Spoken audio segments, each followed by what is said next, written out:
APLD stock analysis and price predictions for this is Monday.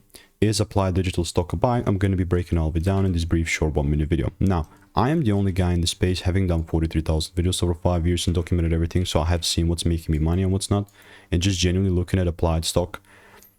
Got like altogether 6 longs, and I got 2 wins, 2 break-evens, 2 wins again, and then now kind of for the 7th one, which it's a guaranteed break even, you know what I mean? So I was waiting for a double break and I finally got the double break, and this red line here means a stop loss been set, and this is looking very good, you know what I mean? Like, it's looking very nice.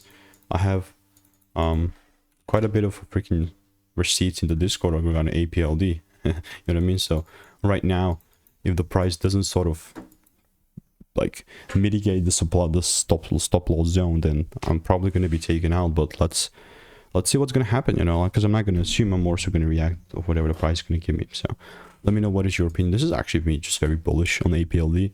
And if you want to get my money making emails and insights for free, click the first link in the description. I'll see you in the next one.